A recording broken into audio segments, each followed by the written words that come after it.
네, 오늘은 이분과 함께 이야기를 좀 나눠보려 합니다. 하나금융투자 조남석 부장과 이야기를 나눠볼 텐데요.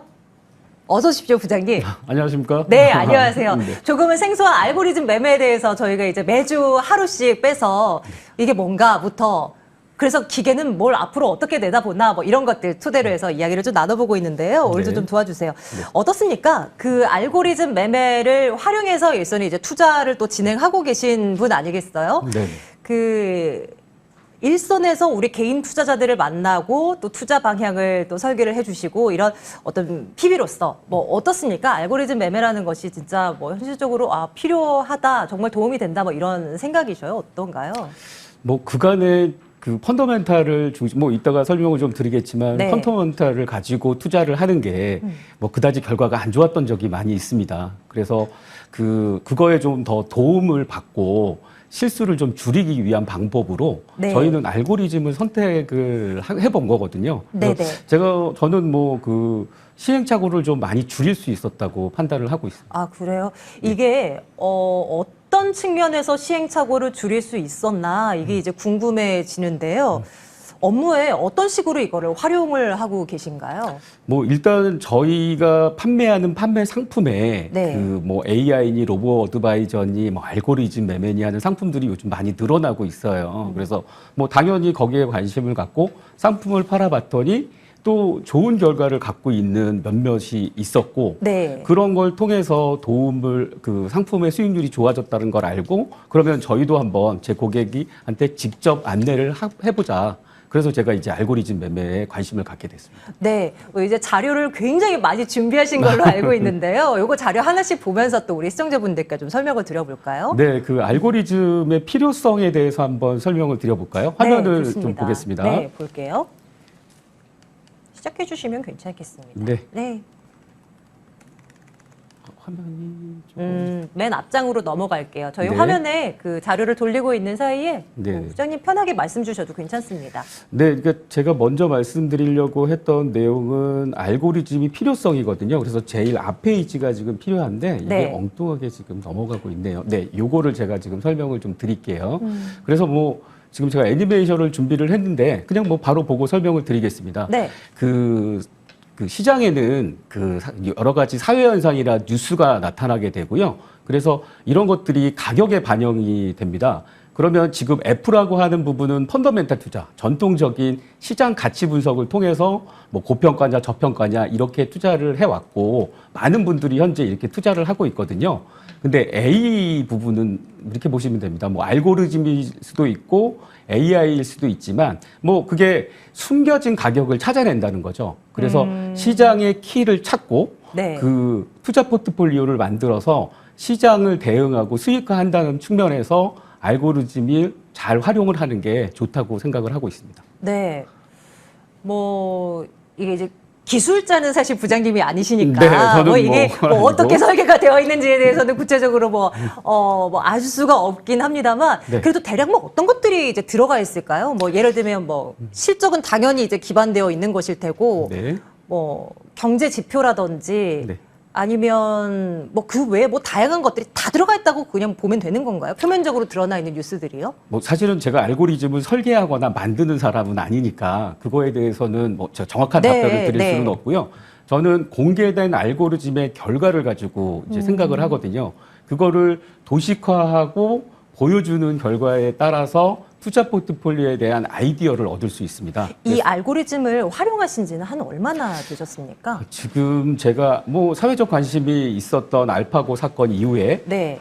저희가 관심을 갖게 된 거니까 저는 한 3, 4년 정도 사용을 하고 있습니다. 아, 그래도 꽤 시간이 오래 흐른 거네요. 네, 그렇습니다. 그렇다면 이 3, 4년 전부터 꾸준히 이 알고리즘을 이용해서 매매를 해 오셨으니 어느 정도 이제 성과가 이래서 괜찮구나라는 거를 이제 오늘 말씀해 주고 계신 거일 테고요. 네. 예. 그리고 조금 더 이제 개인 투자자들을 위한 팁을 좀 알려주셨으면 좋겠는 것이요.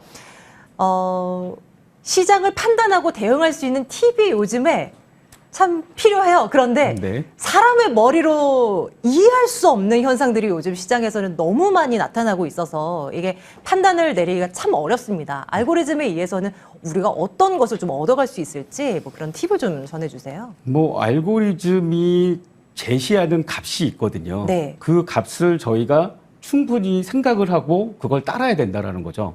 그러니까 그 보통 투자 심리에 되거나 아니면 개인적인 어떤 욕심으로 네. 알고리즘이 보이는 신호를 무시하는 경우가 많습니다. 네. 그러니까 네. 저희는 인간인지라. 네네 그렇죠. 그렇죠. 그래서 그거를 따라가야 되는 게 제일 중요하고 사실 제가 뭐 사용한 지는 3, 4년이 됐다고 하지만 네. 아직도 많은 고객님들이 그쪽을 신뢰하지 못하고 계시고 저도 마찬가지로 뭐 그런 실수들을 계속 하고 있긴 아니, 합니다. 한 번씩은 의심을 하게 될 것 같은 것이요. 분명히 나의 생각과는 다른 방향으로 알고리즘이 그 결과를 내놓을 수도 있는 거잖아요. 그러면 우리는 아니야. 이렇게 생각할 거고 나와 같은 의견이 나왔을 때 이제 따라가고 약간 이런 측면이 분명히 있기는 할 것 같아요. 어쨌건 이제 우리가 좀 알아야 될 것들을 조금 더 정보를 얻어갔으면 좋겠는데요. 다음 자료를 한번 부장님 볼까요? 네. 외국인 수급에 대한 이야기를 뭐 풀어주신다고 들었는데요. 네, 그 내용이 지금 좀 제가 담겨 있을까요? 보여드리고 싶었던 내용이 그건데요. 네. 잠깐만요. 네, 이쪽 자료를 이제 보여드리면 될 것 같아요. 네. 그래서 저희가 이제 그 상단에 있는 주황색 선이 그 오렌지색 선이 외국인 수급을 나타내는 그래프거든요. 주황색이요. 네, 그러면 이게 지금 가격의 하락과 동일하게 움직이고 있습니다. 그러네요. 그러니까 결국은 이게 외국인 수급을 나타내는 그래프니까 그 뭐 외국인 수급에 따라서 가격이 지금 움직이고 있다는 거죠. 상승하는 종목을 봐도 마찬가지입니다. 이게 상승을 지금 하는 상황인데 그 지금 현재로 외국인들이 같이 사고 있다라는 거죠. 뭐 더 특이하면은 이 박스 안에 있는 부분인데요. 그 많이 하락했다가 상승을 하는 이 부분에서도 외국인은 계속 팔고 있었던 거거든요. 그 파란색 박스 안에 보면 그러면 그 하락하다가 반등을 한다 하더라도 다시 가격을 찾아가게 다시 하락하게 되는 거죠. 빨간색, 네네, 빨간색 박스도 마찬가지입니다.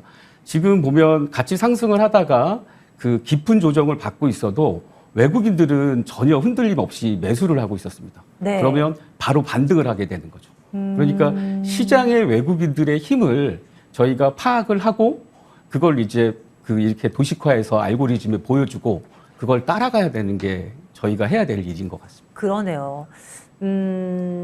한참을 올라가다가 주가가 어느 정도 이제 막 하락세를 타게 되면 그 하락이 저 끝까지 내려갈지 아니면 곧 반등할지 우리는 참 알 수가 없잖아요. 네. 그리고 거의 이제 투자자들의 심리에 의해서 뭐 아니면 도니까 이쪽이다 베팅 뭐 이런 식으로 이제 결정을 내리기 쉬운데 알고리즘 매매를 이용한다면 외국인 지분의 추세를 보여주는 그 결과를 보고 우리는 판단을 해본다. 그러면 이제 나름의 뭐 성공 확률을 좀 높일 수 있는 그런 해안이 되지 않을까 하는 생각을 해보게 됩니다. 그런 생각도 해보게 돼요, 부장님.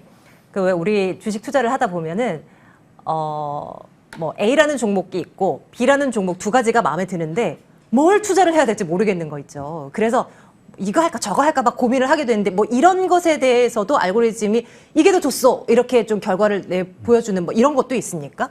알고리즘을 사용하게 된 게 저도 같은 고민을 많이 하고 있었거든요. 알고리즘을 사용하게 된 게 이제 그런 계기가 있었습니다. 네. 그래서 뭐 많은 투자자들이 아주 흔하게 겪는 고민이죠. 이걸 살까 저걸 살까.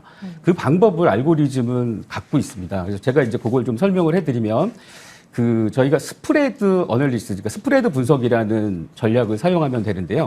지금 보시면 뭐 지금 화면 잘 보이실지 모르겠는데 해외 투자를 많이 하시는 분들이 가장 관심 있는 게 나스닥 100을 살까? 네. 아니면 테슬라를 살까? 이렇게 고민들 많이 하고 계시더라고요. 그럼 알고리즘의 결과는 우상향하는 그래프를 보여줘요. 이거는 두 종목의 가격 흐름을 비교한 것이기 때문에 이 경우에는 나스닥 지금 왼쪽에 있는 나스닥이 훨씬 유리하다. 그러니까 굳이 두 종목 중 하나를 사신다면 네. 나스닥을 사시는 게 유리하다는 걸 알려주고 있는 거죠. 지금 빨간 선으로 표시된 것이 나스닥이고 파란색이 테슬라인 테슬라죠. 건가요? 예. 예. 그럼 뭐 어떻게 우리가 해석을 하면 된다고요? 이게 그러니까 빨간 선이 위를 향하고 있으면 그게 더 좋다는 건가요? 왼쪽에 있는 종목하고 왼쪽에 있는 종목. 예, 그러니까 저희가 지금 제가 두 개를 지금 말씀드렸는데요. 네. 그래서 이제 왼쪽에 있는 게 나스닥 100이라고 생각하시면 되시고 네. 오른쪽에 있는 종목이 테슬라. 네. 예, 그러면 저희가 두 개 주 중에 어떤 걸 살지를 고민하시잖아요. 그렇죠, 그렇죠. 그거를 스프레드 분석을 하면 그 맨 오른쪽 차트가 네, 되나요? 오른쪽 차트. 그래서 네. 그 네모칸 부분에 보시면은 두 개의 가격 흐름을 비교했더니 그 우상향을 하고 있는 거예요. 그러면 둘 중에 선택을 하실 때 나스닥 100이 유리한 게임을 할 수 있다라는 거죠. 지금 현재 구간에서 저 차트가 나온 거잖아요, 부장님. 네네. 그런데 저게 지금 현재 저렇다고 해서 앞으로도 나스닥 100이 이렇게 올라갈 거라고 예측을 할 수는 없는 거지 않습니까? 그럼 어떻게 해석해야 돼요? 그래프가 변하게 됩니다. 그때 네. 상황을 반영을 해서 이제 바뀌게 된다는 그 말씀이군요. 그래서 뭐 다른 네. 그림을 또 보여드리면 이건 뭔가요? 네, 다음 이제 장 제가 다음 가보겠습니다. 장에서 제가 이제 다른 그래프를 지금 엑슨모빌과 변한 거. 테슬라이네요. 네네. 엑슨모빌 테슬라 전에 지금 질문하신 게 있으니까 지금 요 그래프를 한번 보여드리려고 해요. 코스피와 코스닥. 코스닥 150. 네네. 코스피와 둘입니다. 코스닥의 어느 쪽이 더 유리하냐 네. 이런 걸 하는데 지금 보면 그래프가 아까는 우상향이었지만 지금은 우하향하고 있거든요. 그러네요. 그러면 코스피와 코스닥 중에 무엇을 사냐에 대해서 저희가 판단할 때 네네. 알고리즘은 코스닥 150 그러니까 코스닥 대형주를 투자하는 게 유리하다고 알려주고 있는 거죠. 코스닥 150 150을 네네. 투자하는 게 유리하다고요? 유리하다. 네, 그러니까 코스피보다는 코스닥을 오. 투자하는 게 유리하신 거예요. 그래요? 예, 지금 현재 시장의 네. 움직임은 알고리즘이 계산하는 값으로 네. 코스닥 시장이 훨씬 유리하다고 얘기를 해주고 있는 거죠. 저 박스 안에 부장님, 네. 코스닥 150이 아래에 있는데 그래도 그게 유리하다라고 우리가 해석을 하는 건가요? 네, 그러니까 두 개의 가격 비교를 나타낸 그래프이기 때문에요. 네. 그 결과치에 따라서 따라가면 되는 거예요. 흥미로운데요? 네. 아니, 오늘도 공교롭게 또 코스피 대비해서 코스닥 네, 시장이 또 코스닥이 또- 두드러지고 있는 흐름을 네. 보여주기도 하고 네. 이게 부장님 오늘 기준으로 캡처가 된 그런 아니 저는 자료입니까? 이제 준비를 했으니까 어제 네, 기준인데 어제 기준으로. 시장의 흐름이 크게 달라지지 않고 있습니다. 어제 기준으로 캡처를 했고 오늘 장 열어보니 코스닥 시장이 네, 또 코스닥이 강합니다. 강하죠. 그게 알고리즘의 놀라움이기도 합니다. 네, 계속 볼게요. 우리가 또 추가적으로 또 알면은 또 도움이 될 만한 무언가가 있습니까? 네, 뭐 제가 조금 뭐 보면 그 아까 보여드렸던 차트로 엑슨모빌 말씀을 하셨으니까 네. 엑슨모빌을 좀 가서 보면은 아까 엑슨모빌과 테슬라의 비교 차트였던가요? 네. 그래서 이 화면을 좀 보시면은 저희가 이제 유가가 많이 올라가니까 네. 엑스모빌 근데 너무 많이 올라 있거든요. 네. 그래서 이걸 살 것이냐 아니면 전기차 대표주니까 테슬라를 살 것이냐 이걸 고민을 하게 됩니다. 네네. 그러면 뭐 사실 많이 일반 심리로는 많이 빠진 종목을 사고 싶어 하세요. 근데 알고리즘은 네. 그렇지 않다. 여전히 추세가 진행되고 있고 엑슨모빌을 사야 된다고 이야기를 해주고 있는 겁니다. 실은 이제 두 종목을 말씀하셨을 때 저도 그래도 뭐 전기차 대장 그리고 많이 빠진 테슬라 아니겠는가라는 네. 생각을 했는데요. 그게 아니군요. 네. 알고리즘은 단연 엑슨모빌이 강했고 더 강할 것이다라는 네. 시그널을 보여주고 있는 거고요. 약해진다면 먼저 예를 들어드렸던 네. 우하향 그래프가 나타나겠죠. 예. 오, 정말 계속 들을수록 흥미롭습니다. 그 해외 주식 시장에 대한 뭐 팁도 우리가 그 알고리즘 매매를 통해서 또 다양한 정보들을 가져갈 수 있을 것 같은데요. 뭐 해외 투자에 관심 두고 계신 분들이 워낙 많으셔요. 그런 서학개미 분들을 위해서 또 다른 팁이 있다면 어떤 게 있겠습니까? 좀 말씀을 좀 드리면 지금 해외 투자를 많이 해외 투자를 많이들 하고 계세요. 그래서 저희가 지금 그 국내 시장보다 해외 시장의 정보가 확실히 작거든요. 그러면 이런 걸 좀 도와줄 수 있는 게 무엇이냐? 이것도 알고리즘을 통해서 할 수 있습니다. 그래서 지금 보면 해외 주식시장은 각 주식시장에 따라서 산업별 분류가 다 달라요. 네. 그래서 이거를 어떻게 표준화해야 되느냐를 고민을 했는데 이미 이제 고민해 주신 분들이 있으시죠. S&P하고 MSCI에서는 긱스 지수라는 거를 개발을 했거든요. 공포 지수라고 불리기도 하고. 네. 그래서 기초 소비에서 공공재까지 뭐 10종목의 산업부 총 10개 섹터로 해서 네. 세부 종목을 분석하고 있고 전 세계 종목을 이 안에서 만들고 있는 거죠. 그래서 뭐 또 보여드리면 지금 이제 이게 S&P 500이거든요. 네. 그러면 S&P 500에 저희는 이제 빨간색이 투자하기 유리한 환경이니까 그래서 그러면 빨간색이 많이 있는 부분이 어디냐? 에너지와 공공재에서 투자를 하셔야 된다는 거를 알고리즘은 알려주고 있는 거예요. 지금 딱 봐도 IT나 소비 금융 섹터까지도 파란색이 많네요. 네, 그런데 알겠습니다. 에너지는 거의 올 빨강, 네, 이건 공공재 상당 부분 빨강 이렇네요. 네. 뭐 공공재라고 하면 한국전력 같은 건데요. 아. 지금 원자재와 에너지가 네. 이슈화됐다라는 걸 알려주고 있는 거죠. 우리 서학개미 분들 요 화면 캡처해서 투자 방향 또 세우시는데 도움 받으실 수 있을 것 같네요. 뭐 굳이 또 S&P뿐만 아니고요. 네. 그 나스닥도 마찬가지입니다. 나스닥에도 이게 시가총액 순서대로 정리를 해놨는데, 네. 뭐 에너지하고 공공재는 뭐 당연히 당연히네요. 좋고요. 네. 그다음에 좀 나스닥에서는 또 다른 변화가 있는 거죠. 지금 보면 건강관리. 예, 건강관리 쪽도. 네네. 물론 이제 종목마다 이제 사인이 좀 다르긴 하나. 하지만, 네. 그래도 상당수의 종목에 빨간불이 들어와 있는 것도 나스닥 지수에 포함되어 있는 건강관리 섹터 관련한 종목. 이런 것도 한번 살펴보겠습니다. 아스트라제네카, 사노피, 암젠까지요. 예, 눈여겨보겠습니다. 뭐 또 중국도 같이 한번 또 봐줘야 될 것 같아요. 한번 가볼까요? 그래서 예, 그 심천 증시를 그 투자할 수 있는 성강통, 네. 그다음에 그 상해 증시를 투자할 수 있는 후강통이 있는데요. 선강통, 후강통 정말 오랜만에 들어요, 오랜만에, 부장님. 네. 한동안 이제 중국 투자에도 굉장한 붐이 일었었다가 이제 다행히 이제 미국 쪽으로만 다 관심이 쏠려 있었는데요. 중국 쪽도 한번 보죠. 뭐 어떤 것들에 빨간불이 들어와 뭐 있습니까? 같은 분류기 때문에 기대하신 대로 에너지 공공재가 좋을 수밖에 없습니다. 네, 근데 그 네. 와중에도 후강통에 있는 쪽이 유리하다는 신호를 보내고 있는 거예요. 요 맥락이라면 미 증시도 그렇고 중국 증시도 딱 강할 것으로 예상이 되는 이 알고리즘 매매 그 결과물이 똑같잖아요. 에너지 공공재. 네. 그렇다면 이제 국내 시장도 비싼 섹터에서 한번 골라봐야 되지 않을까 하는 생각도 막연히 하게 되는 것 같네요. 네네.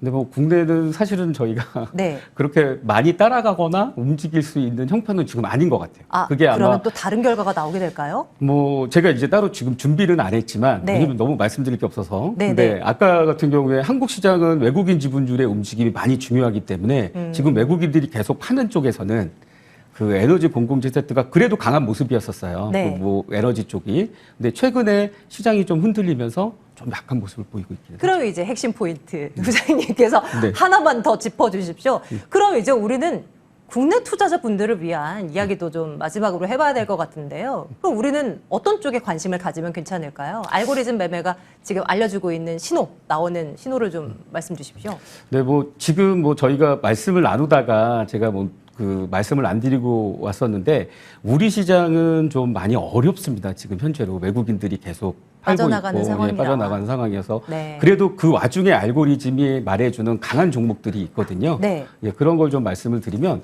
코스피에서는 중형주가 강세의 지금 흐름을 갖고 있어요. 네. 그러니까 뭐 대형주들은 뭐 살짝 접어두시고 중형주에서 오. 뭔가 관심을 좀 가지셔야 되고 네. 그다음에 지금 업종을 보면 뭐 내내 에너지 막 계속 말씀드리고 있는데 전기 가스라든가 운수 창고 비금속 쪽에서 투자 기회를 찾으시는 게 좋습니다. 네네. 그리고 코스닥을 좀 보면 코스닥은 대형주가 지금 움직이고 있습니다. 오늘 코스닥 지수 뭐 그래도 양호한 모습이고요. 네, 네. 그래서 그 와중에 IT 부품이나 기계 장비, 일반 전기전자 이런 쪽에서 투자 기회를 잡으시는 게 그래도 유리한 상황이십니다. 아니 오늘 시장이랑 나름 똑 떨어지는 네. 것이 코스피 시장에서 관심을 갖자라고 이제 신호가 나온 섹터 안에 오늘 가스 관련 종목, 네. 조선주들 다 올라가고 있거든요. 그러니까요. 뭐 이렇게 상승폭 줄이는 가운데서도 그리고 이제 코스닥 시장 중심이 조금 더 강한 모습. 사실 그동안 이 시간을 통해서 뵀었던 많은 이 출연자분들께서는 코스피 그 중에서도 그냥 시총 상위권, 대형주 이거를 말씀을 많이 주셨어요. 그런데 알고리즘은 또 다른 결과를 내놓게 됩니다. 이제 앞으로의 결과가 어떻게 될지는 추후에 이제 계속 이제 부장님과 말씀 나누면서 한번 따라가 보도록 할게요. 자, 오늘은 알고리즘 매매를 토대로 해서 시장 대응 전략 챙겨봤습니다. 하나금융투자 대칙동 골드클럽 조남석 부장과 함께 말씀 나눴습니다. 부장님 다음 주에 뵐게요. 고맙습니다. 감사합니다.